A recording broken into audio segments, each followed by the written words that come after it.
ছাতায় সাপ বন্দি করে হাসপাতালে জুনিয়র চিকিৎসকের তৎপরতায় প্রাণে বাঁচল রোগী। ময়নাগুড়ি থানার অন্তর্গত হেলাপাকড়ির বাসিন্দা দীপেন শীল রাতে মাছ ধরতে গিয়েছিলেন জলাভূমিতে। হঠাৎ কিছু একটা কামড়ে দিয়েছে বলে মনে হয়। আলো ফেলে দেখতেই চমকে যান দীপেন শীল। বুঝতে পারেন সাপে কামড়ে দিয়েছে। সর্পদংশন বুঝতে পেরেই দ্রুত সাপটিকে ধরে সঙ্গে থাকা ছাতার মধ্যে বন্দি করেন। নিজের মনোবল শক্ত করে ছাতার মধ্যে বন্দি সাপসহ ছুটে আসেন জলপাইগুড়ি মেডিকেল কলেজ ও হাসপাতালের সুপার স্পেশালিটি হাসপাতালে।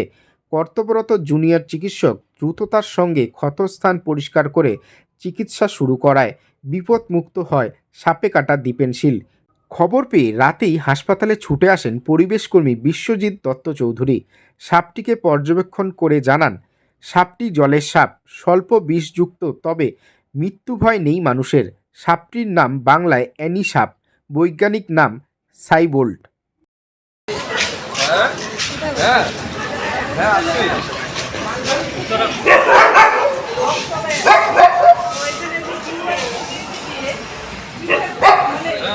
ছাতার মধ্যে সাপ নিয়ে চলে আসছে পেশেন্ট। এই তো তোমার পেশেন্টের নাম মজা, এই তো গ্রাউন্ড ফ্লোরে এমার্জেন্সির সামনে। হ্যাঁ,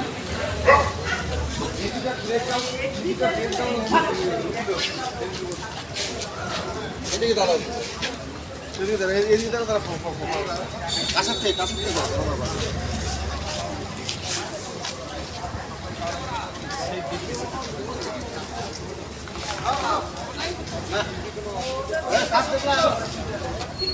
আরো নিয়ে গেছে ডাক্তারবাবুর কাছে।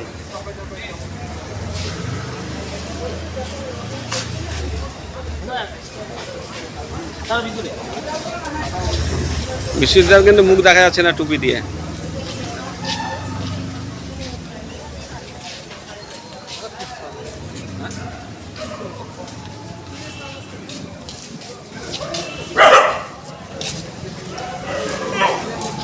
ওই ইগুলো সরা, কুকুরগুলো সরা।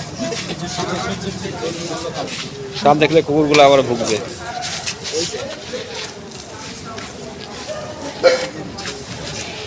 মরে গেছে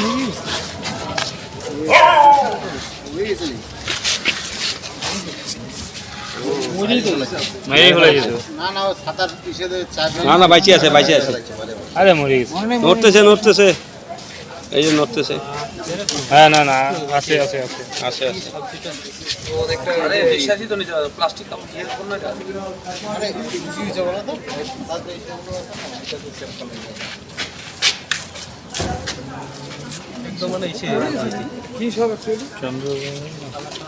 এটাকেও এনি সাপ বলে, এনি সাপ। এটা অল্প বিষাক্ত কিন্তু জলের সাপ। জলের সাপ। এটা কিছু হয় না, মানুষ মারা যাওয়ার কোনো ভয় নেই।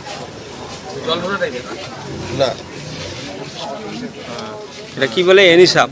এনি সাপ বলে, সাইবোল্ট।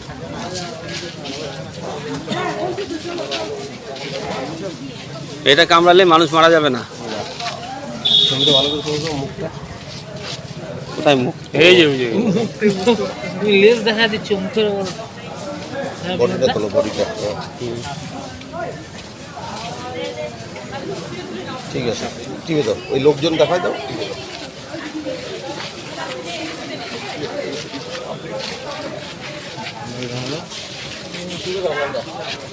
অফ করে দেবো। হ্যাঁ।